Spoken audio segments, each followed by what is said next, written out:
DJ विकास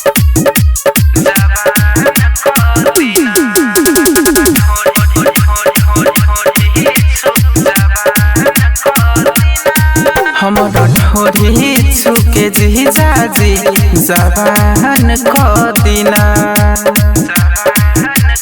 ए जीजाजी हमरा ठोरी छुके जीजाजी जवान कदिना अरे लइका कहे सब लोगवा अरे लइका कहे सब लोगवा एगो एहसान कदिना हमरा ठोरी छुके जीजाजी जवान कदिना हमरा ठोरी छुके जीजाजी जवान कदिना डीजे विकास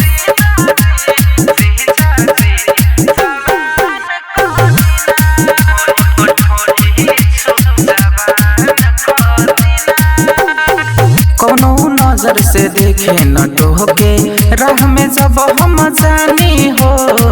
ऐसा न पूछो करो ये जीजा झट से चढ़े जवानी हो कौनो नजर से देखे न टोके राह में जब हम जानी हो ऐसा न पूछो करो ये जीजा झट से चढ़े जवानी हो दीदिया से कहब न एके लागल बिहान कदिना हमरा ठोरी छुके जीजाजी जवान कदिना हमरा ठोरी छुके जीजाजी जवान कदिना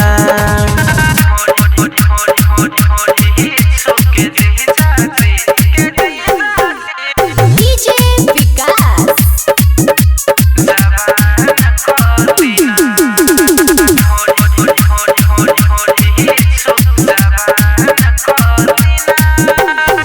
बुझी न फिलो हमर तूरी न दिही कह दिए गो पकहाड़ जी साली के एको दिन लाई अपन बनाली भी कर मनी साड़ जी बुझी न फिलो हमर तूरी न दिही कह दिए गो पकहाड़ जी साली के एको दिन लाई अपन बनाली भी कर मनी साड़ जी सुहनी दिल रसयद बिंद पूरा जियान कदिना हमरा ठोरी छुके जीजाजी जवान कदिना हमरा ठोरी छुके जीजाजी जवान कदिना